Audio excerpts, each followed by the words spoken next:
Welcome to Module 205D on grounding requirements for a single-family dwelling. We have two objectives for this module. The first one is to look at the terms that we're going to need to be associated with Section 10. And the second one is going to be looking for the requirements not only grounding, but bonding as well, and what the difference is between those two. Let's deal with terminology first. Inside Section 10, under Rule 10.004, there's a number of different terms that you need to be associated with. You also need to be associated with the 6 terms that are on the screen right now. There are some new terms that came with the 2018 codebook, such as equipotentiality. Make sure you are familiar with all of these definitions and how to apply them within our systems. Grounding an electrical system has two primary purposes. The first purpose is to provide a constant reference point for the system, and that maintains a consistent voltage between the line conductors and the neutral. A normally operating system is balanced between the two phases and the neutral conductor carries any unbalanced loads. All the current going from the house is returned to the system on either the neutral or on the hots. In a normal operation, the grounding connection provides voltage stability and a reference points for the line conductors. The other reason that we have a grounding system with our houses is to provide an alternate path for current to flow as well. In a normally operating system, any power that comes to our house is returned back to the transformer either on line 1 and line 2, which shouldn't ideally be balanced, or any unbalanced load returns to the transformer on the neutral. In a properly operating house, there is nothing going through the earth, and the earth is simply there as a voltage stabilization device, so we have a consistent voltage between line 1, line 2, and our neutral. If by chance our system happens to have an electrical fault, what we'll find is we have an extremely high current running from the transformer to the house. That current is only limited by the overcurrent protection or the rating of that transformer. The problem is not all that current is going to safely return back to the transformer on the neutral. What ends up happening is the earth itself acts as an alternate path for excess current to go. So the grounding is actually a backup system to the neutral. Normally, the neutral is sized so it can handle all the current that our line conductors can handle, but the grounding path is there to help that system activate. This leads us into the requirements for grounding and bonding on single dwellings. There are certain AC systems that don't need to be grounded or bonded. However, there's lots of systems that do. 10.206 tells us what systems are required to be grounded. If the AC system exceeds extra low voltage, so it's over 30 volts, it shall be solidly grounded if by doing so the maximum voltage to ground does not exceed 150 volts. That is from line 1 to neutral, or line 1 to ground, and then line 2 to neutral or ground. If the system incorporates a neutral conductor, is the other reason we need to have that grounding. So if we have, for example, a 347 volt system, which is a 3-phase system with a line to ground voltage of 347 volts. That system incorporates a neutral, therefore it needs to be grounded. In our housing, we have 120 240 volt systems, which has 2 lines and a neutral, which means we automatically need to have grounding inside all of our houses as well. 10.208 tells us which conductor needs to be grounded, and this is what we refer to as the grounded conductor. The identified neutral conductor that sits midpoint between the 2 phases is the conductor that needs to be grounded, and it is grounded at the transformer as well as at the house. The grounding that occurs at the transformer is handled by the utility company, so that's none of our concern. However, when it comes to grounding the neutral inside our panel, there are a few options that we do have. Rule 10.210 says grounding connections for solidly grounded AC systems supplied by the supply authority must be connected to the grounded conductor at only one point in the consumer's service.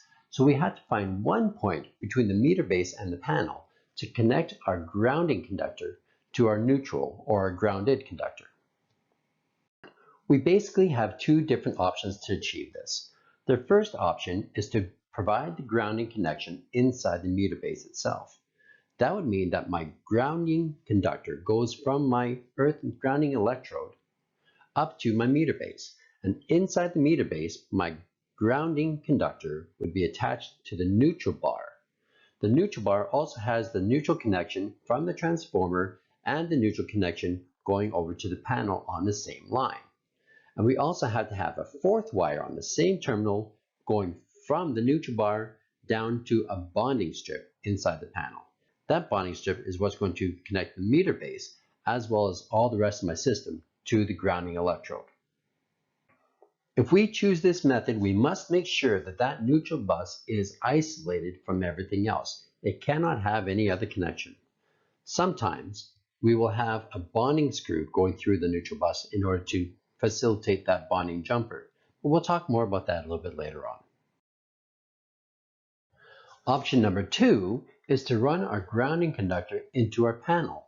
And inside the panel, we would run that grounding conductor to the neutral bar there. We have to make sure it's done inside the service box. We don't want any customers getting at our grounding conductor, so therefore we protect it where we can. As long as the ground connection is made inside the service box, then we can also provide bonding from that neutral bar for the rest of our system. The code is very specific about the type of material that we can use for our grounding conductors. Rule 10.1.12 with Appendix B tells us everything we need to know about it. It must be either copper or aluminum. Normally, copper is our go-to standard.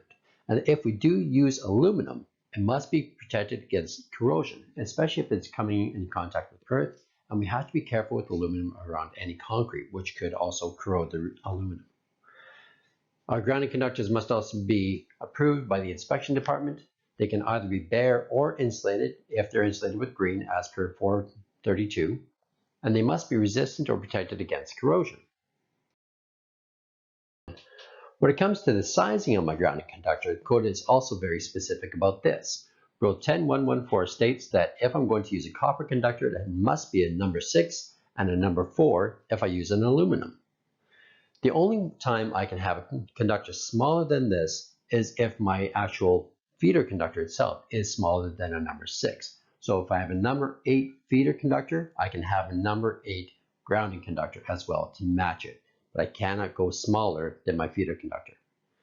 The number 6 conductor is going to be good for any services that are within 100 amps to 1000 amps. The reason for this is that the grounding conductor is there for voltage balancing and to be a backup supply for the neutral. So it's only going to be used periodically and hopefully not at all. When we're installing the grounding conductors, we have to pay attention to Rule 10.1.16, which states that the grounding conductor must be electrically continuous. We cannot have a splice inside this unless we use an approved splicing connection, and we also have to make sure the inspector is okay with it. It's always best to have a continuous grounding conductor without any interruption. We also must make sure that it's protected from damage either mechanically using conduit or by location. Now that we have the grounding conductor installed inside the panel, we also need to connect the other end to the grounding electrode, and Rule 10.1.18 tells us what we need to do with that. It needs to be done with either a bolted clamp, copper welding by fusion welding process, also known as CAD welding, brazing, silver solder, or another equally substantial means. And where we can, we have to make sure that that connection is accessible and protected. In the case of ground rods, if the connection is made just below the soil surface, that is to be considered both accessible and protected. We also have to be concerned with things like galvanic corrosion, where we could have a reaction in a moist environment. So the best thing for us to use is brass fittings to prevent that. When it comes to selecting our grounding electrodes, we have a number of different types of electrodes that we can use. For our manufactured types, we can have either ground rods or ground plates. If we use ground rods, we need to use them in pairs, and they must be driven to the full length. They come in 3 meter or 10-foot lengths, and sometimes people have cheated and just pounded in 5 feet. That's not adequately enough. The idea is that we need to have enough of the ground electrode in contact with the earth to provide a low impedance path. If we're going to use a ground plate, then we need to make sure the plate is buried at least 600 millimeters into the ground, and you should be installing it flat, so the weight of the earth pushes the plate into the ground more, making a more solid contact. We do have a third type of manufactured grounding electrode called the chemically charged electrode. It's meant for drier areas, and it's a copper tube that's filled with electrolytic salts. And what the electrolytic salts do is it lowers the ground impedance. This is a great system for drier areas, however, it does require maintenance to make sure those salt levels are topped up. One alternative that we have to manufacture grounding electrodes is called the field-assembled grounding electrode. This is essentially a bare copper wire, 6 meters in length, buried 600 millimeters into the earth. It should be sized according to Table 43, which allows a number 4 copper conductor to be the smallest size of field-assembled cable to be used. It should also be spread out so that the surface area contact would be similar to the ground plates. The other alternative I have to manufactured electrodes is the in situ electrode, in which I can use copper water lines as my grounding electrode. They must be 600 millimeters deep inside the earth and have the same surface area contact as a manufactured electrode.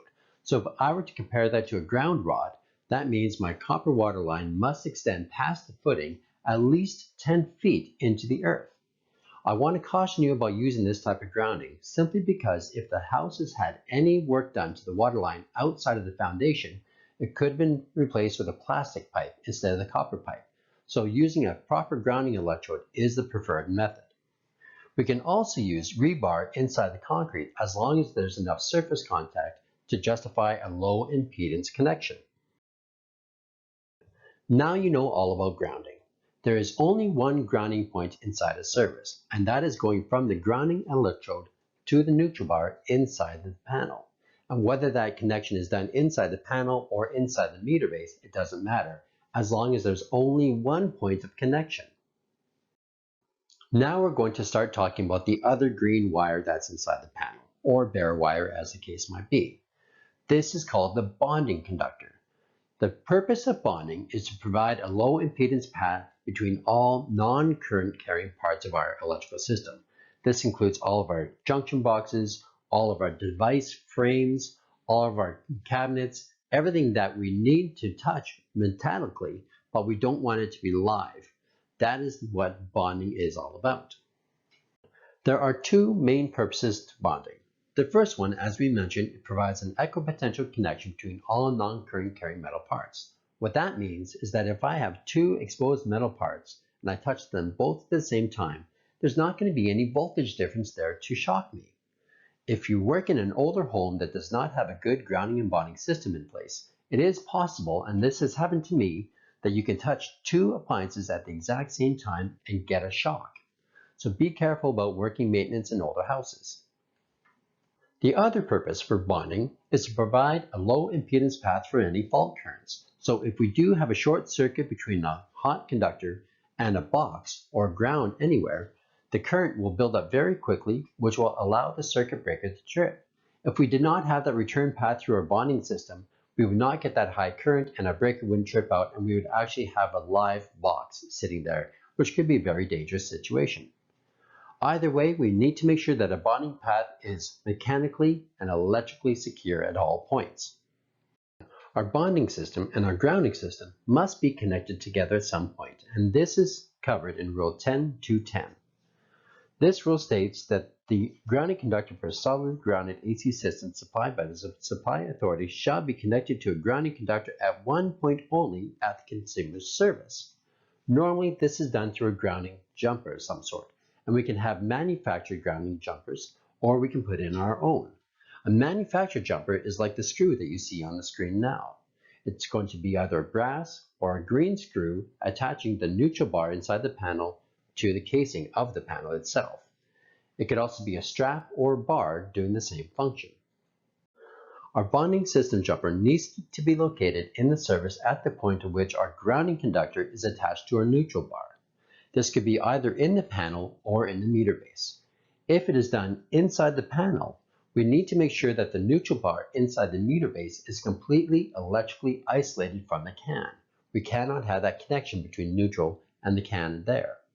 If it is done inside the meter base, then we have to make sure that any system bonding jumpers that are inside the panel are removed.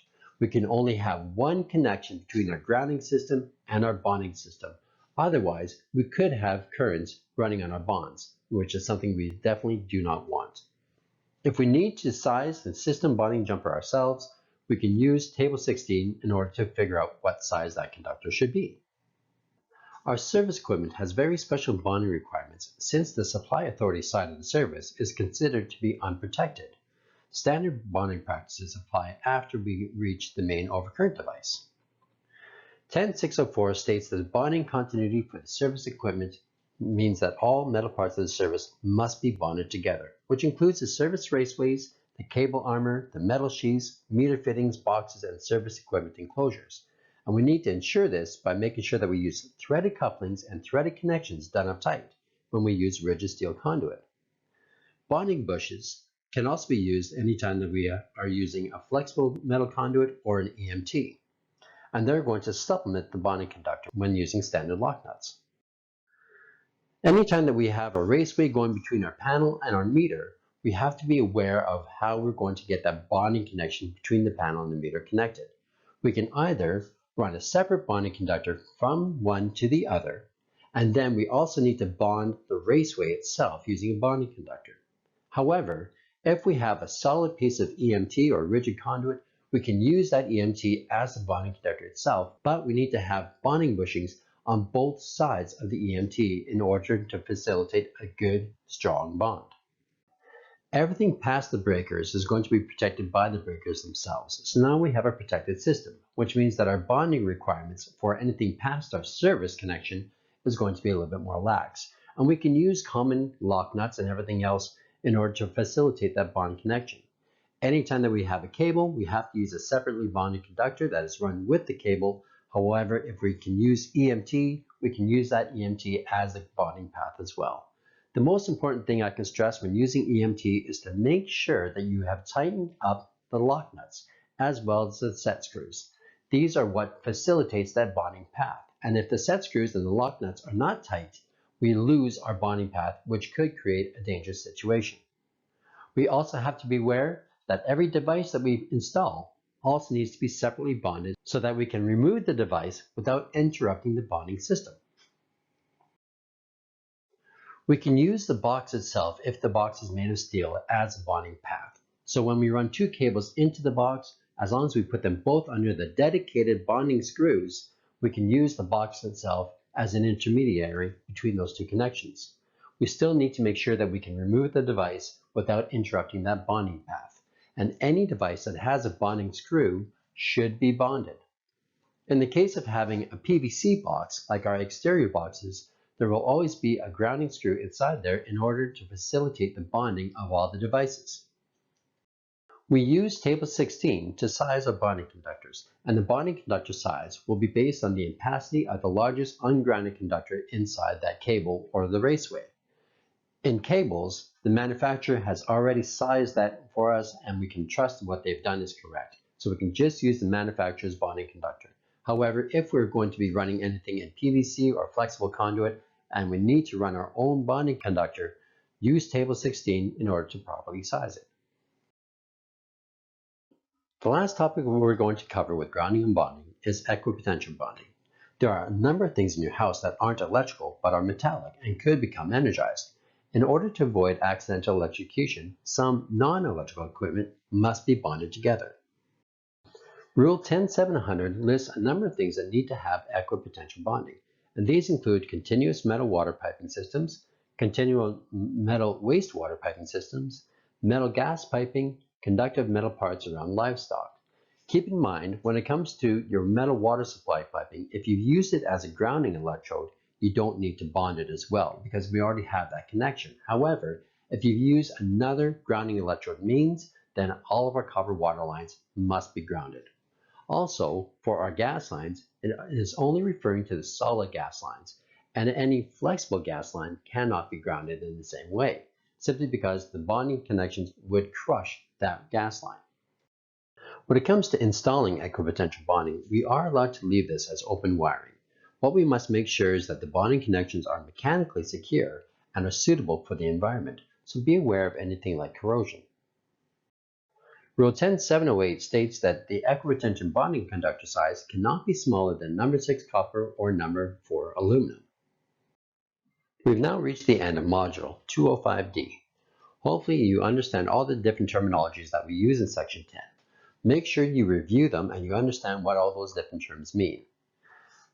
You should also understand what the difference between grounding and bonding is and what specifically equipotential bonding is and what it is for. Make sure you understand how to build the service with both the grounding and bonding regulations in mind. Take the time to read through the module on 205D. You can go back to Blackboard and do the knowledge check.